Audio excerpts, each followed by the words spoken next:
नमस्ते बच्चों, my self Jaiswal sir. हम पढ़ रहे हैं class 12 relations and functions. Last class में मैंने आपको 10th क्वेश्चन के 4th पार्ट तक बता दिया था। Now we will discuss 5th part of question number 10 of exercise 1.1। तो exercise 1.1 10th question 5th part. Question में कहा गया है give an example of a relation. Give an example of a relation which is symmetric and transitive but not reflexive. Which is symmetric and transitive but not reflexive.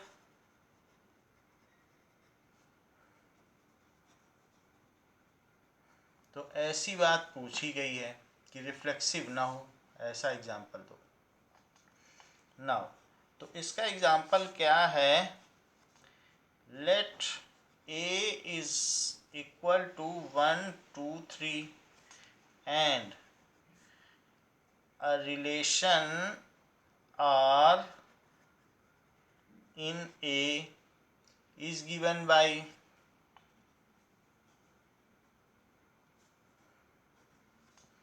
R is equals to 1 1 1 2 2 1 2 2, ऐसा दे दिया गया है। तो ये दिया गया है, तो जरा इसको इंस्पेक्ट करें कि क्या ये रिफ्लेक्सिव नहीं है और सिमेट्रिक और ट्रांजिटिव है क्या। तो जरा चेक करें। So the relation is not reflexive as, क्योंकि 1 1 2 2 और 3 3 भी होना चाहिए था, बट 3 3 इसका सदस्य नहीं है। 3 3 is not does not belongs to R, तो 3 3 is not element of R, hence it is not reflexive। सारे होने चाहिए थे 1 1 2 2 और 3 3। now the relation is symmetric as 1 2 and 2 1 both belongs to, जो भी है उसका उल्टा भी है। 1 2 और 2 1 both belongs to R, तो दोनों ही R के सदस्य हैं, इसलिए सिमेट्रिक हुआ। Third 1 2 2 1 belongs to R as well, और साथ ही साथ इनके होने के साथ साथ अगर 2 को मैं बाईपास कर दूं तो 1 और 1 1 belongs to are.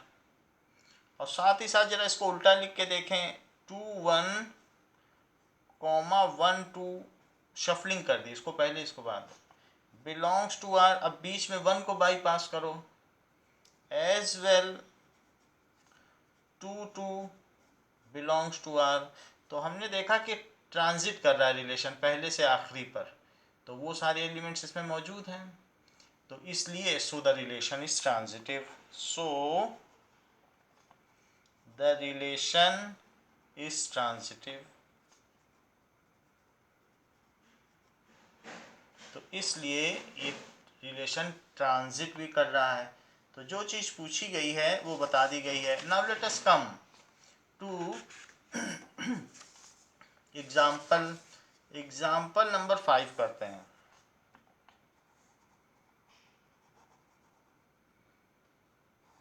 Example number 5 में पूछा गया है कि show that the relation R in the set Z, show that the relation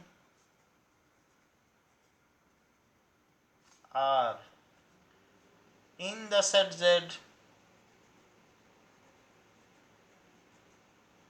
set में पूछा गया है of integers given by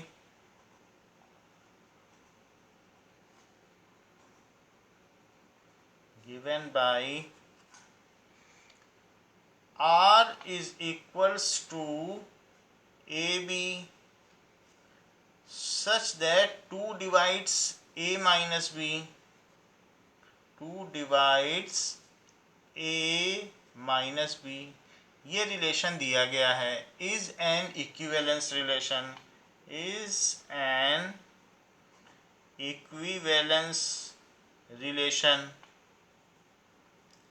तो ये आपको प्रूव करना है कि क्या ये इक्विवेलेंस रिलेशन है। तो सबसे पहले देखते हैं reflexivity.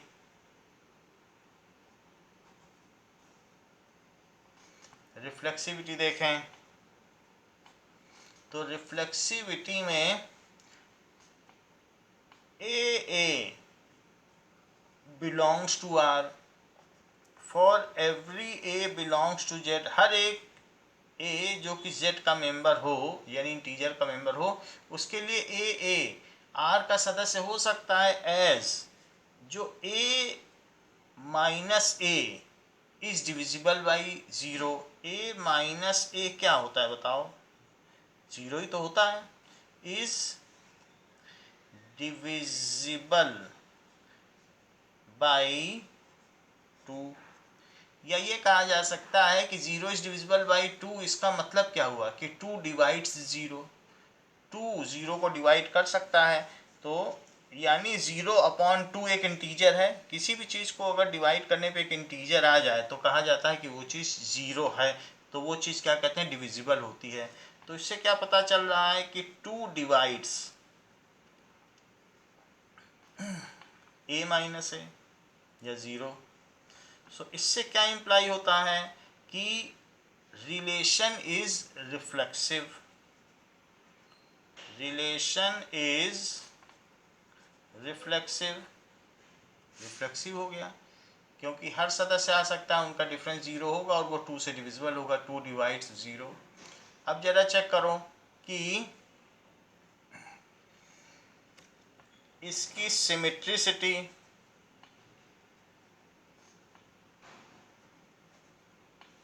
Late A B belongs to R, जहाँ पर ए बी जेड के सदस्य हैं, A B belongs to R जहाँ ए बी जेड के सदस्य हैं। तो अब अगर ये जेड के सदस्य हैं, नाउ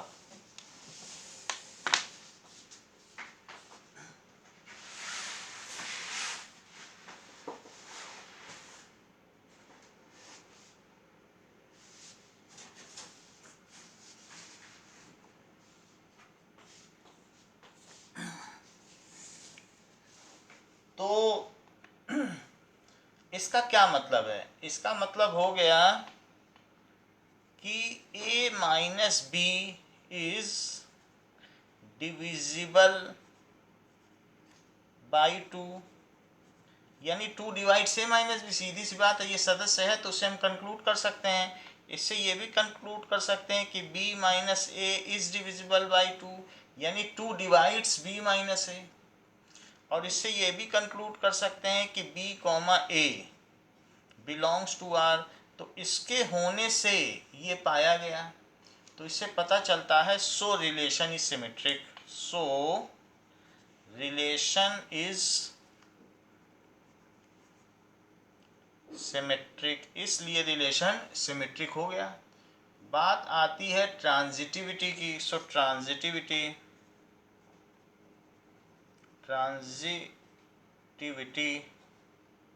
तो इसके बारे में भी देखें। Let A B belongs to R, B C belongs to are.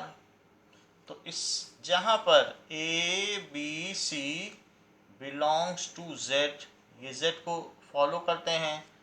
सो इससे इम्प्लाई होता है two divides A minus B, 2 divides a minus b as well 2 divides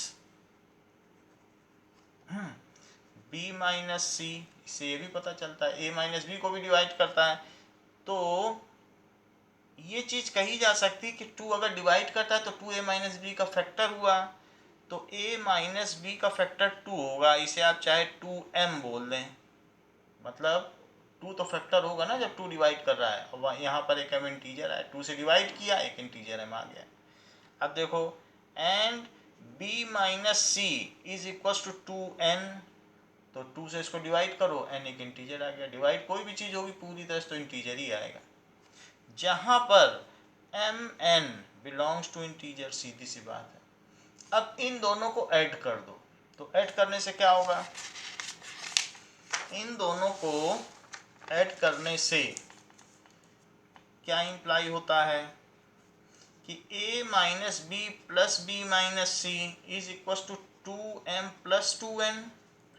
so this implies a minus c is equals to 2m plus n.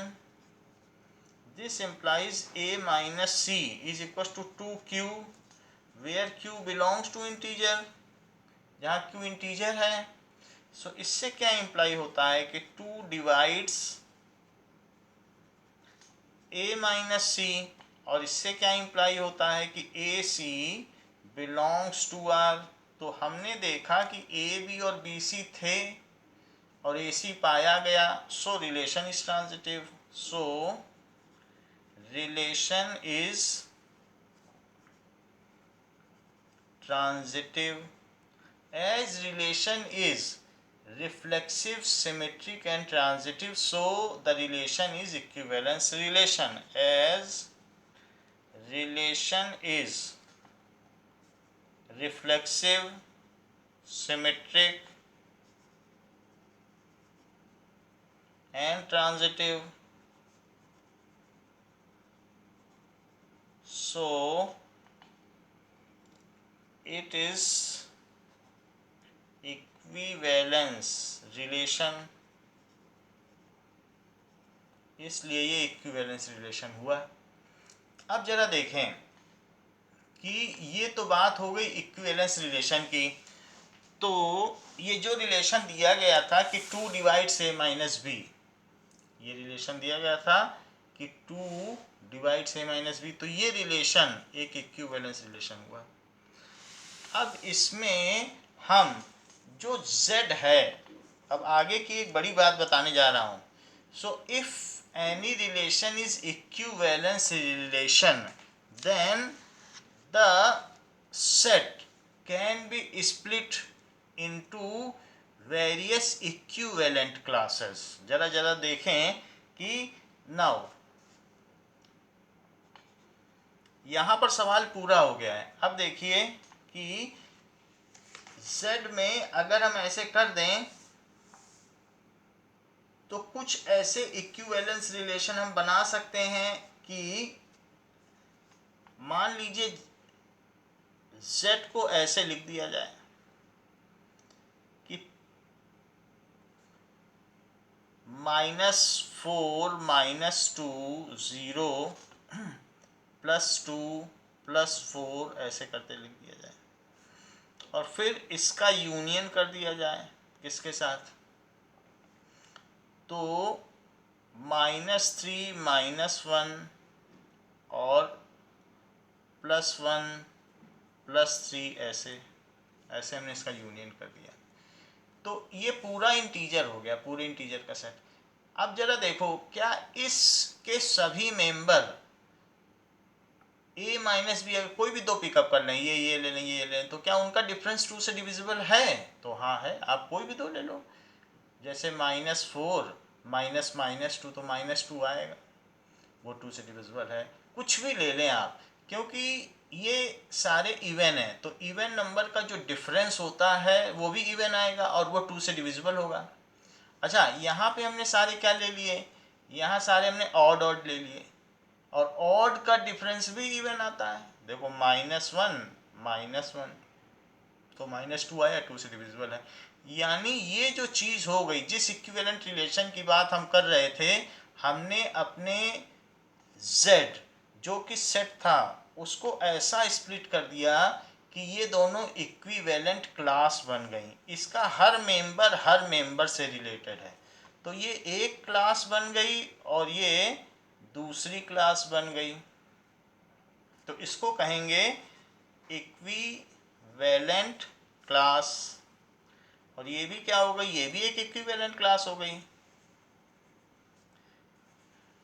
या ये कहा जा सकता है कि here Z can be split into two sets in which one of it is a set of even number while other is a set of odd number. Here ये तभी हमने किया जबकि इक्विवेलेंस रिलेशन था, उसके बाद की प्रक्रिया है। इक्विवेलेंट रिलेशन प्रूव होने के बाद आपसे कहा जाएगा अच्छा भी इसकी इक्विवेलेंट क्लास बनाइए। So here Z can be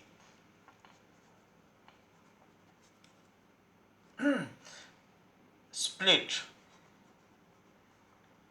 into two sets, दो सेट्स में किया गया, in which one is a set of even number while other is a set of odd number।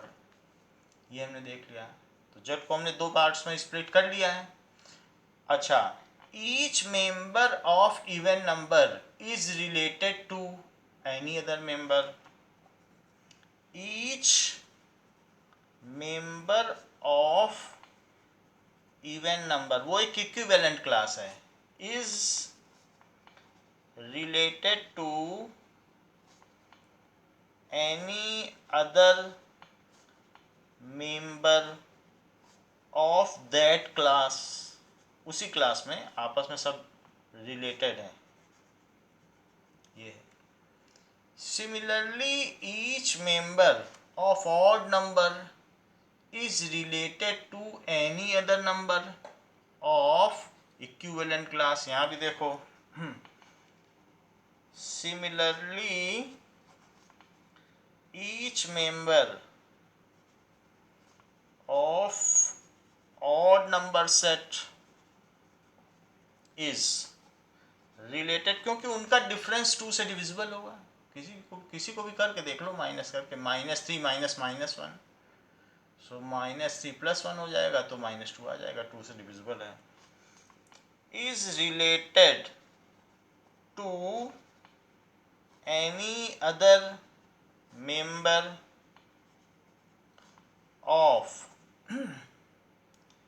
That class, तो वो भी रिलेटेड है, that equivalent class. तो ये चीज़, इसका हर मेंबर इससे रिलेटेड है और इसका हर मेंबर किसी दूसरे से रिलेटेड है। सो इसको हम रिप्रेजेंट क्या करेंगे, ये कौन सी क्लास मानी जाएगी? इसको माना जाएगा, जो पहली वाली क्लास है, 0 माना जाएगा, ऐसे ब्रेसेस में लिखा जाएगा। और उसको मान लिया जाएगा 0 है, ±2 है, +-4 +-6, ऐसे लिखा जाएगा, और ये सेट हो गया। तो ये इक्विवेलेंट क्लास हो गई परटेनिंग टू 0, जिसमें कि सारे मेंबर्स जो भी हैं, आप इसमें ये लिख सकते हैं, it is a set of 2r where r is integer. ऐसे भी लिखा जा सकता है कि ये जो चीज़ है ये 2r है, क्योंकि इवन नंबर का सेट है। Where r is integer. अब जरा देखो, 0 1 हमेशा जो क्लास का ये रिप्रेजेंटेटिव है, तो वो 0 या 0 के पास वाला पॉजिटिव नंबर लिया जाएगा। तो अब दूसरे वाले में 0 के नज़दीक पॉजिटिव नंबर कौन सा है इस क्लास में? 1 है, तो 1 लिया जाएगा। 1 क्लास को कौन कौन रिप्रेजेंट करता है? तो 1 क्लास को रिप्रेजेंट करने वाला है +-1 +-3 +-5 और ऐसे +-7, ये चलता चला जाएगा। जिसको कि हम 2r+1 कह सकते हैं, जहाँ ये भी r एक इंटीजर है। तो हमने यहाँ पर देख लिया कि इसका हर एक मेंबर किसी दूसरे मेंबर से रिलेटेड है और इसका भी हर एक मेंबर किसी दूसरे से रिलेटेड है, और ज़ीरो क्लास जो भी चीज़ है, सो इस क्लास का कोई भी मेंबर इससे रिलेटेड नहीं है। सो हम इसमें कुछ कंक्लूजन्स निकाल सकते हैं। इक्विवेलेंट क्लास की प्रॉपर्टी भी उससे पता चल जाएगी। तो पहली बात देखिए कंक्लूजन में, every member of each class, ये ज़ीरो क्लास है, ये वन क्लास है, every member of each equivalence class, equivalence class, जो भी क्लास हो वो आइदर ज़ीरो क्लास हो सकती है और वन, कोई भी क्लास, ये है। Every member of each equivalence class is related, ये पहली प्रॉपर्टी हो गई इक्विवेलेंस क्लास की, related to any other member of that class. Member of that class. Second property, no member of zero class या one equivalent class is related to any other. अब मान लो 2 का 3 से डिफरेंस निकालोगे तो 1 आएगा, क्या वो 2 से डिविजिबल होगा? ऐसे किसी का किसी से निकाल लो, 4 का 1 से निकाल लो, आएगा ही नहीं इवेंट। तो ऑड और इवेंट का अंतर तो फिर ऑड ही आता है। तो any member of one class is not related to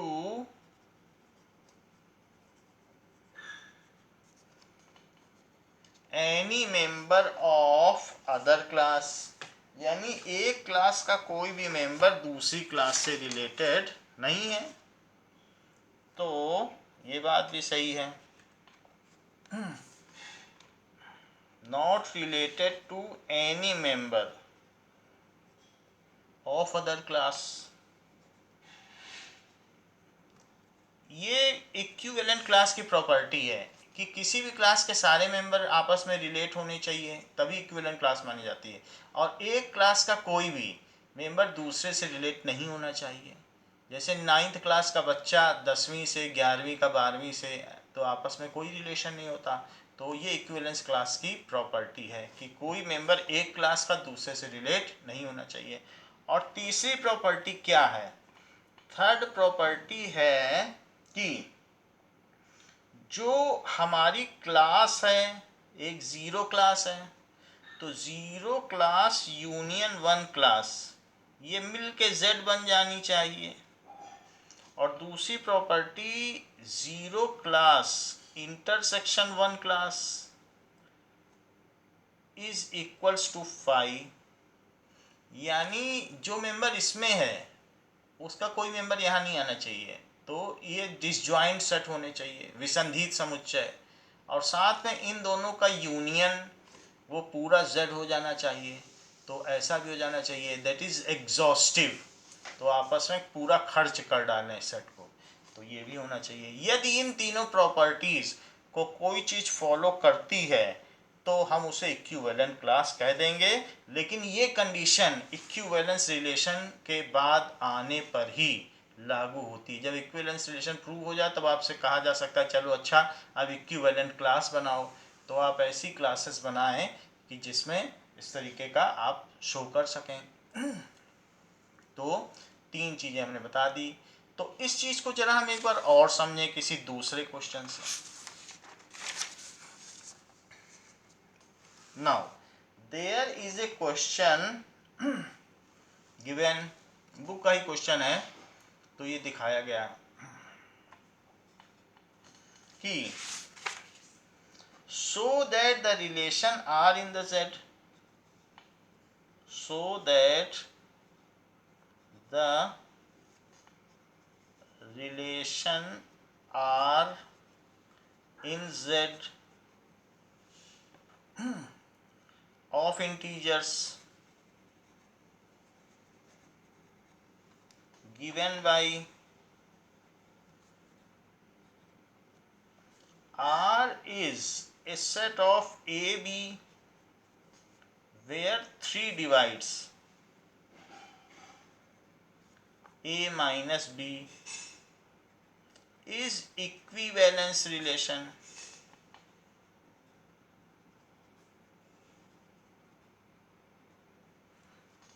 Also determine equivalence class.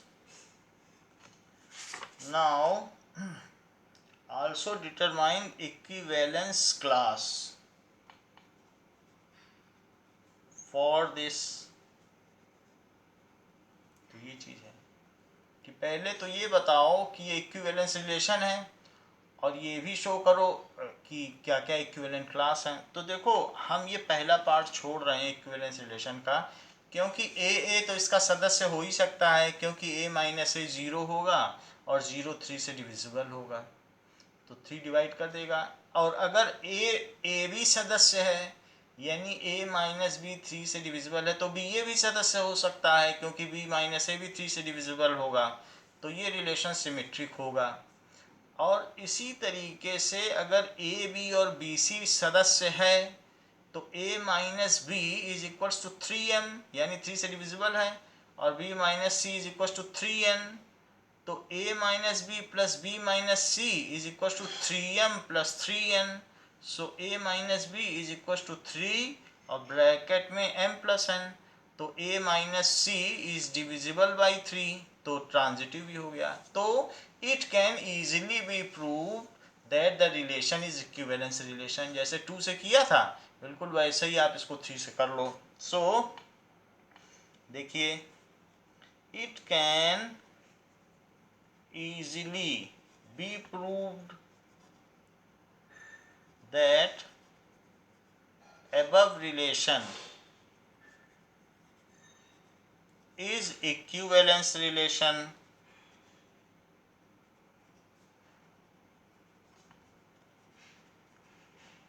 ये आसानी से प्रूव किया जा सकता है। Now let us move to equivalent class. तो इक्विवेलेंट क्लास क्या क्या हो सकती, जरा इस चीज को देखें। तो जब ये 3 से डिविजिबिलिटी कही गई है, तो 3 से डिविजिबिलिटी को हम कैसे करें, 3 क्लास बनाओ। मान लो 3 से डिविजिबिलिटी है तो आप यहाँ लिखो 0। तो अब और कौन कौन से मेंबर आएंगे जिनका डिफरेंस 3 से डिविजिबल हो, तो 3 आ सकता है, आ सकता है। और क्या आ सकता है, तो 3 के बाद 6 आ सकता है क्योंकि इनका डिफरेंस चाहे 0 का 6 से ले लो, 0 का 3 से ले लो, 9, ये सब डिविजिबल होंगे।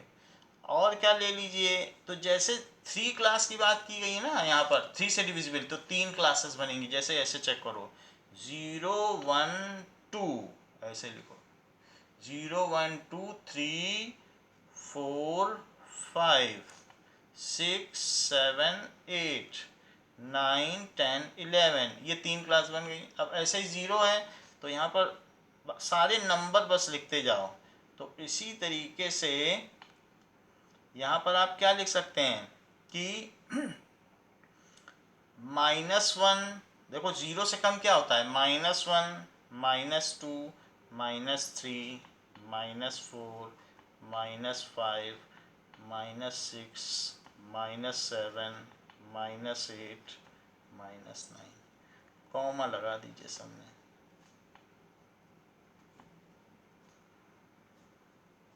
ये चीज़ हो गई, ये भी इधर बढ़ता हुआ, ये भी इधर बढ़ता हुआ, ये भी इधर बढ़ता हुआ, और ये भी दोनों तरफ, pre extension and post extension. अच्छा, इसमें 0 या उसके करीब के पॉजिटिव नंबर लिए जाते हैं, निगेटिव नहीं लेने होते हैं। तो ये जो क्लास का मुख्य रिप्रेजेंटेटिव है वो 0 माना जाएगा, तो इसे कहेंगे 0 क्लास। इस क्लास का रिप्रेजेंटेटिव 0 है।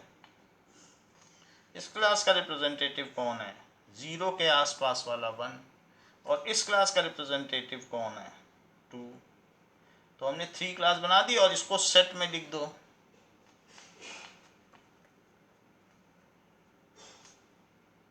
अब जरा इसको इंस्पेक्ट करो, तो क्या इसका हर मेंबर किसी दूसरे मेंबर से रिलेटेड है? तो बिल्कुल रिलेटेड है। आप किसी को किसी से उठा लो, 9 और 6 ले लें, सब में, क्योंकि 3 का टेबल ही है तो इनका डिफरेंस तो 3 आ ही जाएगा या 3 का मल्टीपल आएगा। अच्छा, इनमें उठा लो, -8 -5 यानी -8 + 5, तो उससे भी -3 आ जाए। कोई भी उठा लो, 7 10 उठा लो, 4 7 1 और 10 उठा लो, इसके सारे मेंबर्स का डिफरेंस 3 का मल्टीपल आएगा। और इसके भी उठा लो, -4 -1 तो -3 आ जाएगा। इसको यहाँ से उठा लो, कुछ भी उठा लो आप, -7 -8 -15 आ जाएगा।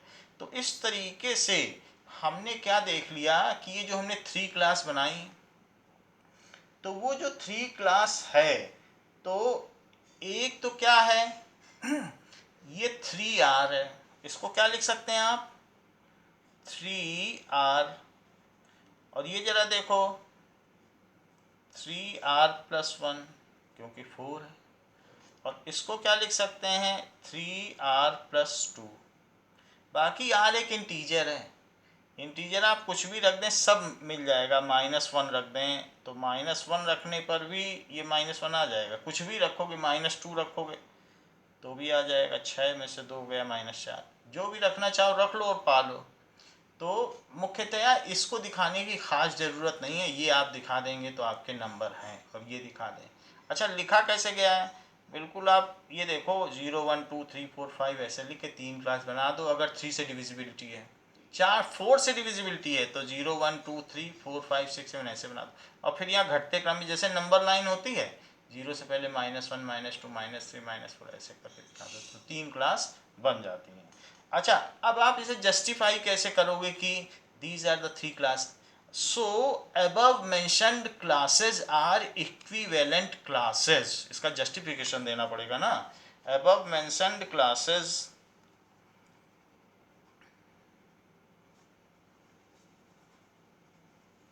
आर equivalence classes as, क्यों इक्विवेलेंस क्लासेस है, as each member of any class. 3 class हैं, तो पहली बात कि ये जो क्लासेस होती हैं, इन क्लासेस को हम रिप्रेजेंट कर सकते हैं each member of any class is related to each other. Each member of any class is related to any member of that class, to any other member of that class, any other member और self, खुद से भी related है। Self से न related होता तो reflexive कैसे होता। एनी अदर मेंबर और सेल्फ ऑफ दैट क्लास, पहली बात। दूसरी बात क्या क्या कहा गया, no member of any class. अब इनका डिफरेंस ले लो, क्या आएगा, 3 नहीं आएगा, 2 आएगा। 2 थोड़े ना 3 से डिविजिबल है। So any member of one class is related to any member of other class. No member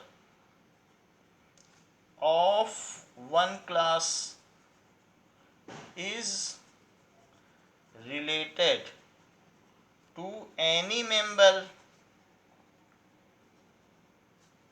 of other class. किसी का किसी से नहीं, 6 का 5 से भी नहीं, क्योंकि इनका डिफरेंस 3 से डिविजिबल नहीं होगा, 1 आएगा। अच्छा, तीसरी बात कही गई है कि pairwise these are disjoint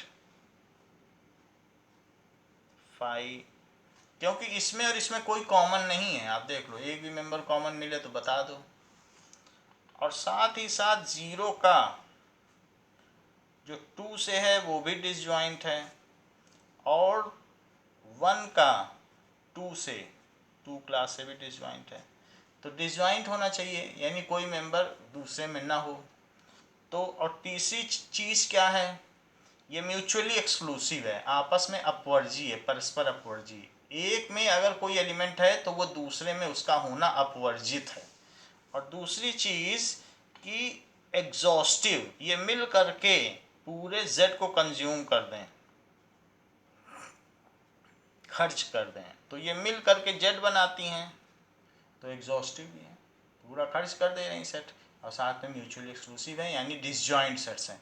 अच्छा, ये चूंकि तीनों क्राइटेरिया मीट कर रहा है, तो इसलिए the given classes are equivalence classes. So above mentioned classes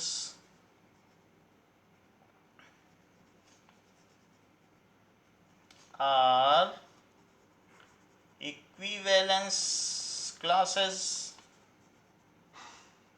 तो इस तरीके से ये इक्विवेलेंस क्लासेस हुई। जरा हम ये देख लें कि इक्विवेलेंस क्लासेस की डेफिनीशन क्या है, क्योंकि डेफिनीशन याद रहने से फिर हम आगे के सभी सवाल कर पाएंगे।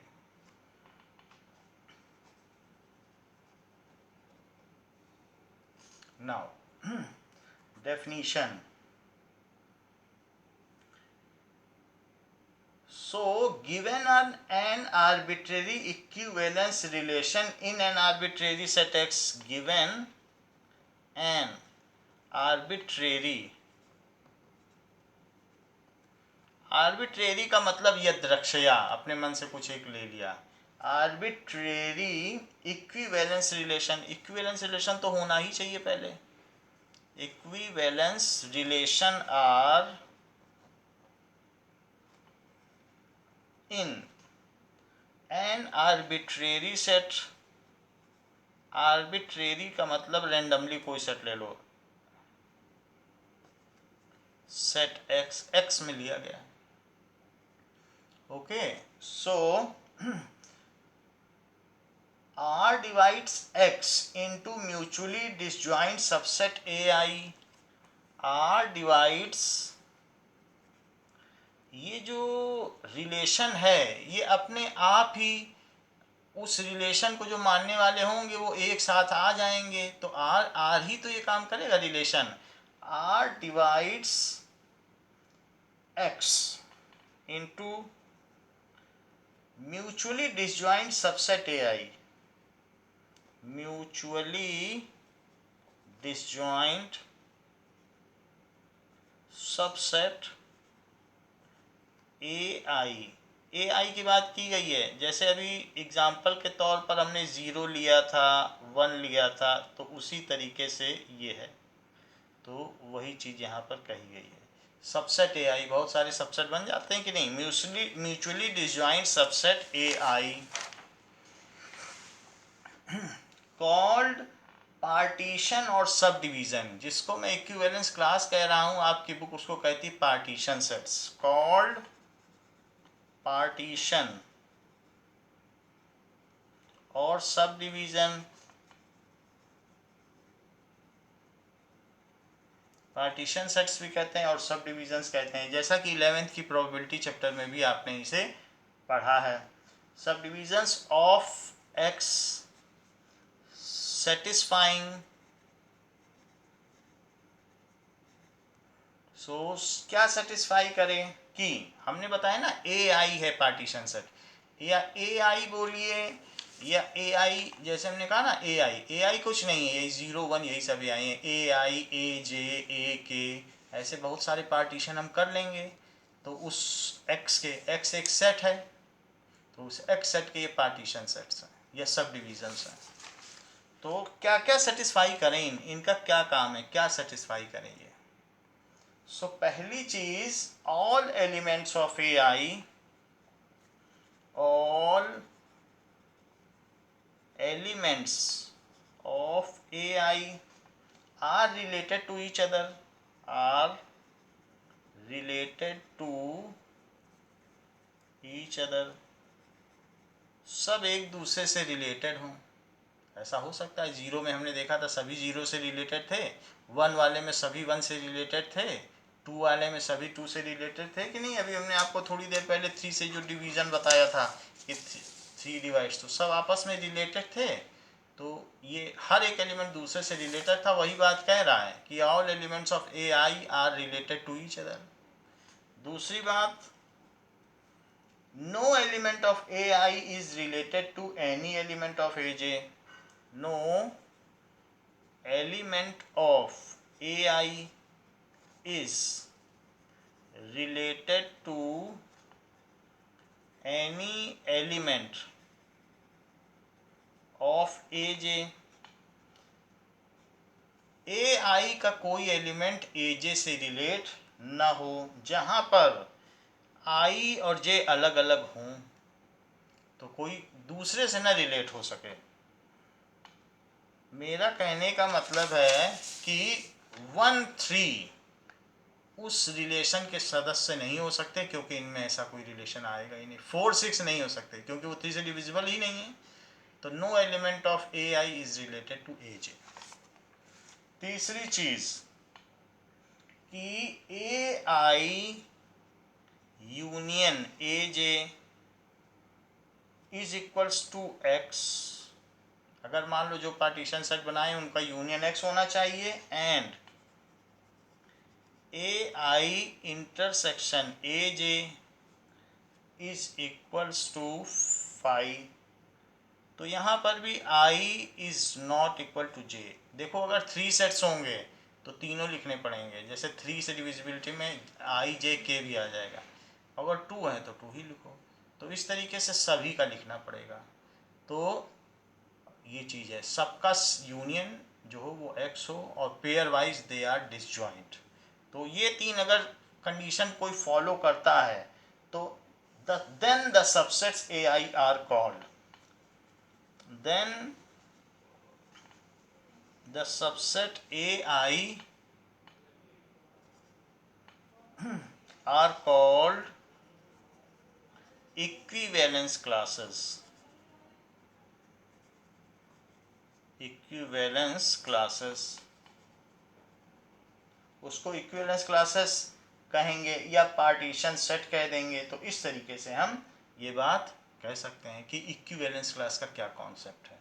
तो अभी इसी जो कॉन्सेप्ट को आपके क्वेश्चंस में डिसिमिनेट किया गया है, जो बाकी 1.1 एक्सरसाइज के क्वेश्चंस हैं उसमें यही पूरी तरीके से बताया गया है। तो अब जो इसके एग्जाम्पल्स हैं उसको हम अगली क्लास में कंटिन्यू करेंगे। थैंक यू बच्चों।